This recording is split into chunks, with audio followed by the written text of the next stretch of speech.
Welcome to the Sales SOS Podcast, where we answer your sales distress calls. I'm your host, Liz Hyman, bringing the rescue boat to your sales challenges. In this ever-changing sales environment, it's easy for leaders to feel adrift. We're here to be the beacon guiding you to success. Each episode, I'm joined by top sales experts and practitioners who have navigated this waters and come out victorious. Together, we'll uncover the insights and strategies that will help you hit your sales targets and grow your business.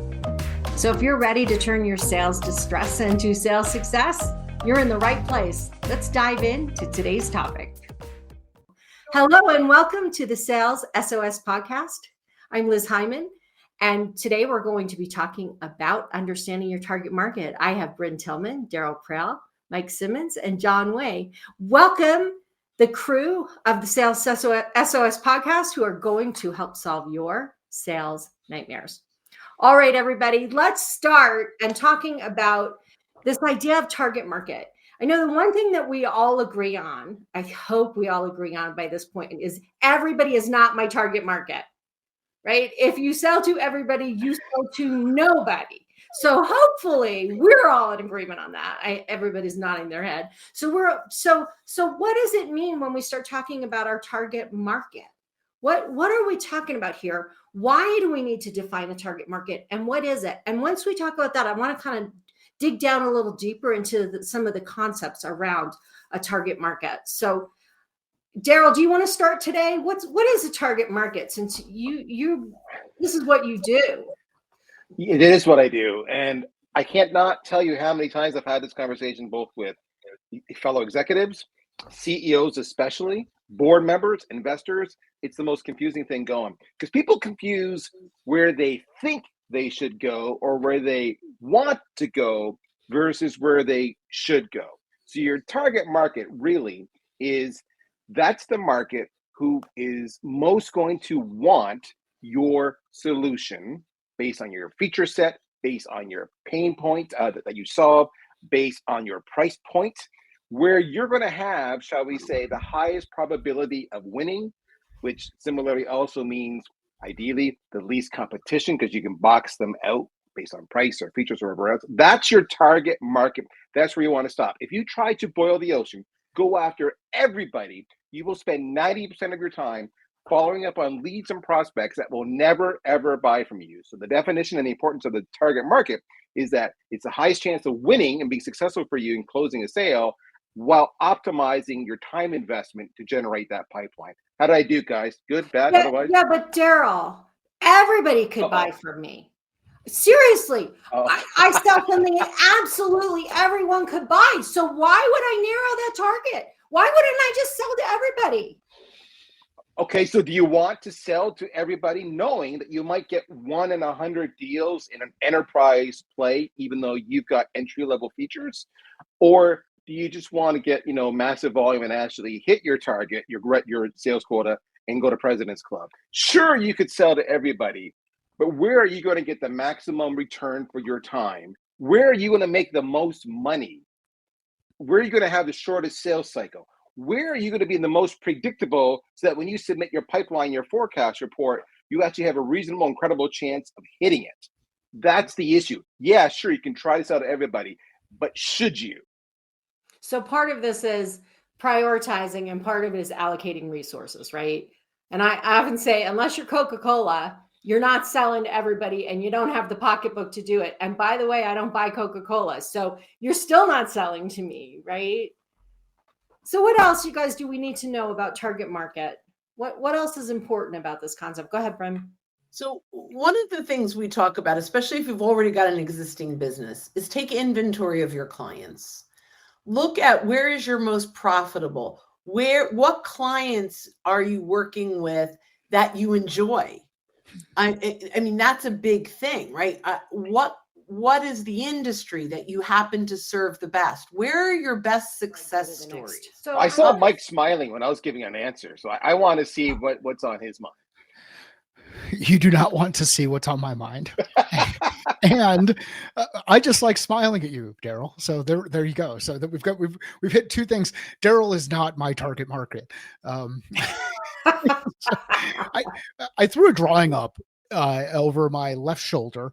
This kind of mirroring thing has got me a little bit screwed up, but I threw a drawing up over my left shoulder, and it hits on the point that Liz talked about early.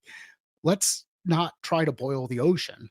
And so, and in order to not boil the ocean, we need to compartmentalize. We're making decisions. We're cutting off people. We're deciding not to serve a specific group so that we can serve the ones that we're in a best position to serve, so that we can make the biggest impact. Now, there might be creep, and not creep like Daryl. Sorry, Daryl was giving me a hard time. I haven't seen him in a while. So, but there might be creep. There might be scope creep in the clients who you could potentially serve. They start to fall outside of the margins, but they're not who you're targeting. They're not who you're targeting. So when you think about target markets, think about who can I eliminate? Who can I cut off so that I can stay very focused on the ones that I am in the best position to serve. I can tell you, for me and my business, I couldn't take on 20 clients. Why am I going to target the entire world if I could not take on 20 clients? So this is about deciding, cutting things off. Great. John, do you want to add something to this? Yeah, so I was going to say identifying, or the importance of identifying the target market is not just important in the sales aspect of that, but also in the product roadmap of that.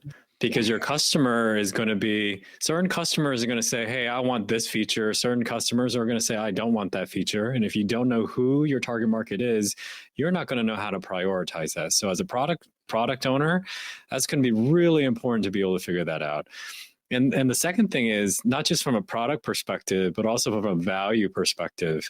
Because if you go deep in a specific market, you can extract more value. It's like, hey, this pain that you want to be solved, instead of, you working on this like in Excel or something like that, and you figure it out after 3 months, we have a one click a button and it's done for you.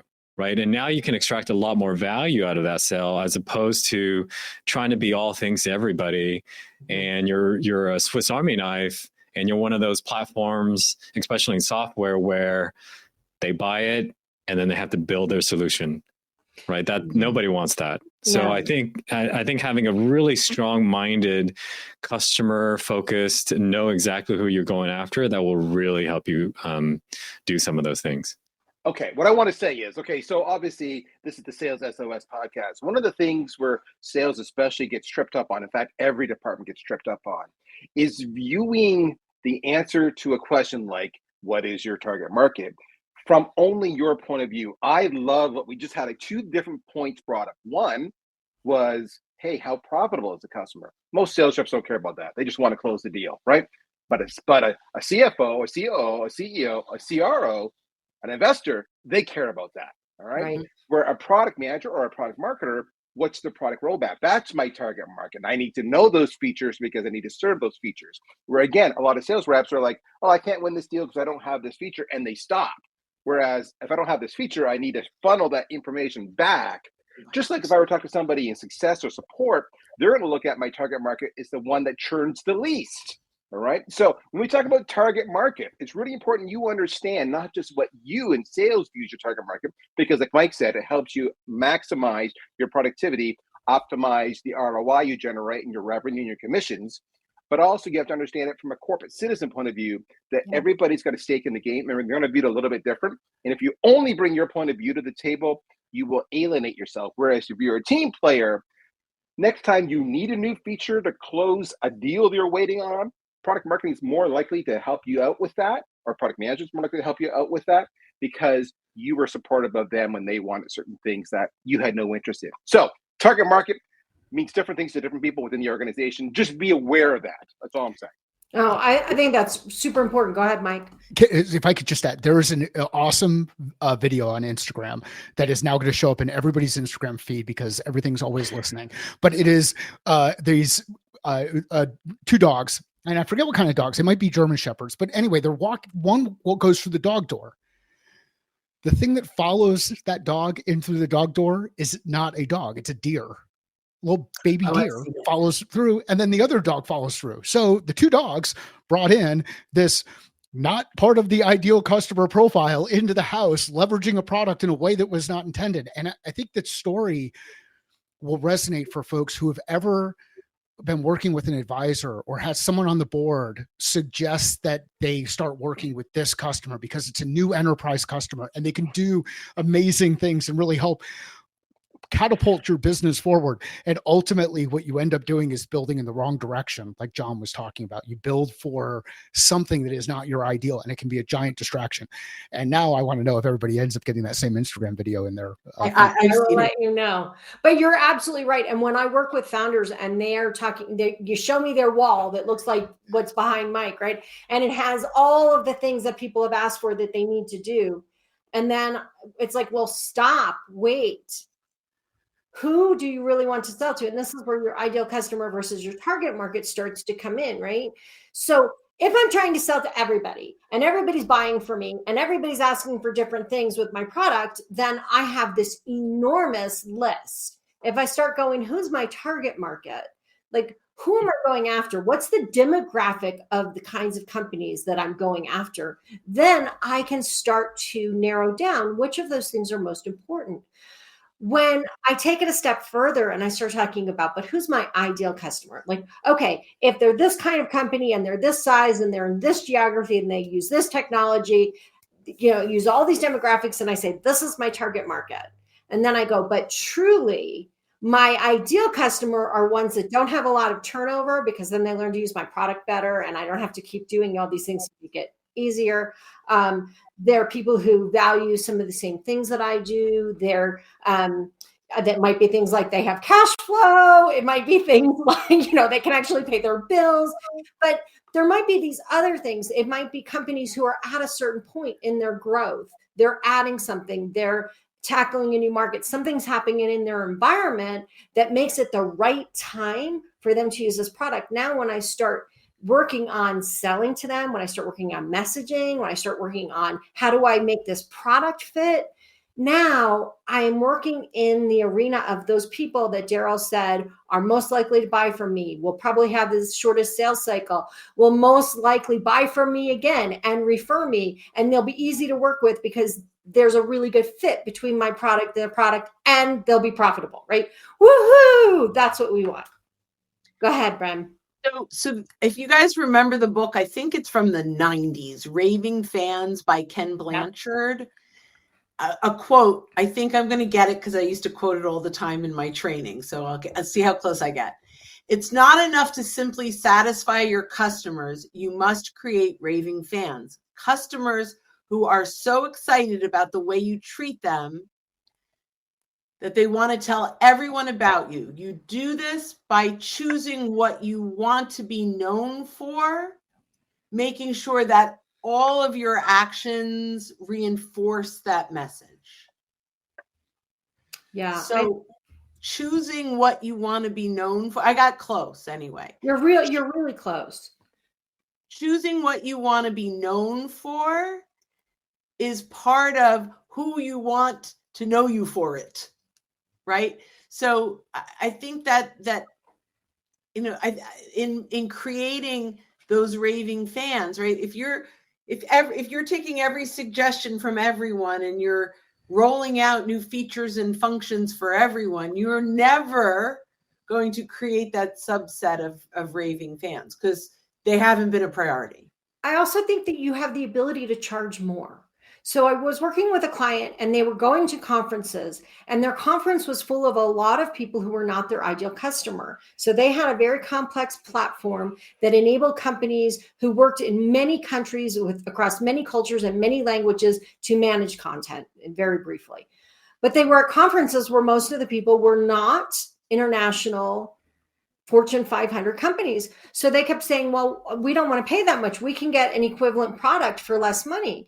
And I'm like, but that's because they're not your ideal customer and they don't want to pay for the features that your ideal customer is willing to pay a lot of money for. So figuring out where you fit and where people will actually pay for what value you bring is important. Mike, you got that look on your face. I always have this look on my face. I Some people like it, some people don't like it, some people get scared by it. I think there's this challenge that we run into where we're like, what if I miss out? Right. Yes. It's hard to say no to someone who's willing to give you money. Especially when you're just starting a business. Yeah. Or you're looking at your runway and you're thinking about cash flow and you're thinking about mouths that you feed, whether they're people inside your organization, your family, your other customers. Like there's this kind of fear of missing out that ends up happening. And this idea of what if, and what I would challenge people to think is, what if you actually recommended a competitor because they're actually a better fit? Now, my dad would love that statement. Yeah. So now this one I won't know as well, but there's the book 10X. It's the big one, right? It's a big one right now, right? They talk about, and the example I remember is the Keller Williams person who you get rid of 80% of your business and focus on the 20. And then once you get to that point, get rid of the 80% of that business and go to the 20%. And, so I think, ideally, as we build our business, we can think in that bigger picture. But I have story after story about bringing on the wrong clients, bringing on clients that I think I can serve well, but it takes up so much time that I'm not able to go out and find the right clients. Yeah. So, right. So even though I think it's bringing me more money, and it probably isn't the short term, it's absolutely costing you big money in the long term. Yes. So, and this is a concept that I was working with a client with recently, which is this idea of scarcity versus abundance, and a scarcity mindset versus an abundance mindset. And an abundance mindset says there is plenty of business out there that I want, that I should go after. But my client's perception was an abundance mindset meant we can do anything. So we'll just do it. I'm like, no, that's not. Because what happens then is you're really having a scarcity mindset, which means you're so worried that what you want won't come along that you're willing to do whatever it takes to deal with whoever's at your door. And an abundance mindset would say, there's plenty out there. There's plenty to go. It's why sitting here in this room who could be competitive are willing to sit here in the room together because there's plenty. We believe there's plenty to go around. And there is, right? High tide rises all ships. Yes. John, you've been quiet. Anything you want to add? Well, I was just thinking about the question for all of you sales experts, which is, what do you do in a or how would you counsel a sales organization who has been, we're going to be all things to all people, right? How do you actually get them to focus? I would counsel them to fire their leadership. That's what I would do, but that's an aside. +1. Right? Well, so part of what I do is get them to start thinking about being strategic. So if you give your salesperson a number and you tell them to go get it, they're going to do it the easiest way possible, which may have absolutely nothing to do with your strategy.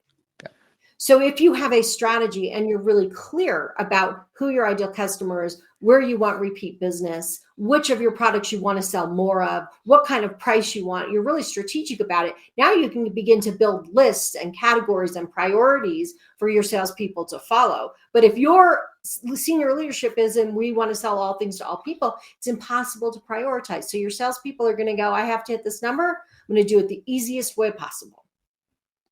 So for me, what I would do is I would tell them, you think you can do it for everybody? Fair enough. Let's just, humor me for a little bit. Let's do an analysis of your customers and let's figure out which ones are the most profitable. So we're going to figure out their lifetime value by segment, whether it be industry or, individual niches within those industries. And we look at things like the, NRR, net recurring revenue, et cetera. So that they start to understand that, sure, you could sell your solution to all people. But you look at these segments, you actually lose money on because they churn really fast. These segments you break even on. These segments you make a little bit of money. In these segments, you make a boatload of money because they stick around forever and they love you. Okay, if all things are equal and you don't have to invest an additional dollar, if you took your existing resources and only focus on those ones that did a whole bunch of profit or even a modest amount of profit, and drop the rest, what would your overall margins be as an organization? All right, what would your value be? What would your multiple grow into? And when I frame it that way, then they start to go, oh, okay, I get it. But until you do that, they think they can do all things for all people. Right. And I want to dive way more into that, like I said, in the third segment, because this is so, so important. When you start looking at the data, it's really alarming sometimes because you just don't realize. Okay, so we have about, 2 more minutes left. So let's really quickly, the next segment, we're going to talk about account-based. And I want to kind of dig into the different kinds of buyers. But if we have an ideal customer, let's talk about this concept a little bit more. So we've got this target market, this kind of general thing. We've got this ideal customer. The next thing is if you're a company that has a complex sale and you sell to multiple buyers, within that ideal customer, which is a company, you have all these buyers. And I've actually heard marketing people say to my clients, okay, so this is your ideal buyer. And this is who we're going to market to. What's your Bryn's? You can't, for those of you who can't see it, Bryn just scrinched up her face. Like, oh my goodness, no one would never do that. So how do you respond to this, you guys? I just want to play poker with Bryn. That's what I want to do. Because everything comes across, right? So Bryn, go ahead. I'll let you answer first, and I'll jump in. I mean, here's the thing. You may have a buying committee. You may know all of the players that are typically part of the conversation.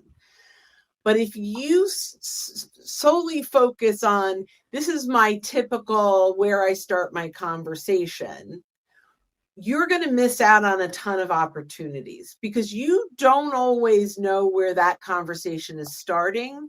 You don't know what's happening inside of that organization. And is it the CFO that's concerned, even if you typically sell to the CMO? Who is the one that is Googling solutions? We need to look at the entire buying committee. Now, you can put priorities around typical people, but if we ignore the whole buying committee, we're going to lose out on a lot of opportunities. Do you guys have any other thoughts on that? A lot. Go, Mike. Right. So think about a problem that you're solving for in the marketplace. There are people who have the problem. There are people who are impacted by the problem, and there are people who care about the people who have the problem or are impacted by the problem. And they're people. They're not personas. Personas are fictional beings. Fictional beings have manufactured problems. Real people have real problems. Start focusing on the people who have the problem or impacted by the problem, care about the problem. You'll find that those people can be a catalyst to help you get things moving forward. So those are my thoughts. Focus on the people, not the persona, not this avatar. John, did you have something you wanted to add? Yeah, I was going to say, I wanted to echo Bryn's thought, which is, I mean, that philosophy that you outlined there sounds very B2C, meaning there's one person, there's one buyer, and there's one persona. In B2B is very difficult. Usually, like Bryn said, there's a committee. Usually there are multiple committees. Usually you get through one, then you get to another, then you get to another, right? And so trying to say, oh, there is an ideal. I guess my I don't like the word ideal. If you just say there are buyer personas, I would agree. But if there's an ideal one, I'm like, well, that's going to be tough because there's so many of them. Because as everybody knows, in a B2B, there's a lot of people that can say no, but there's only one or two people that can say yes. And so you have to understand all of those people and all of those players. So that's what I would say about that. Can we have our first fight on the SOS podcast? You mean you want to fight about this buyer persona thing? Well, I just want to fight in general. First, I'm asking if we can fight, and then yes, absolutely. But I would love to just do a whole discussion of the buyer persona thing another day because we could totally fight about that. Before we fight or go into a lengthy conversation, can I just give one more opinion on this whole idea of who's the buyer / persona? So here's something that's important for sales to understand and marketing, all right? Especially if you're still new to the industry. Marketing is going to look at the buying committee, but Brynn hit it. She's going to say, who's the one Googling solutions? Who are the individual? Let's say the buying committee is 10, 12 people, whatever it is, in a complex sale. Who are the 2 or 3 people who are tasked with finding a short list of vendors who can possibly solve their problem? That's top of funnel stuff. That's what marketing is going to focus on and go to their shows and do their email blasts, and that's who they're going to do their social media with. However, where marketing gets it wrong and where sales gets it wrong is sales wants marketing to only focus on those people because they want more leads.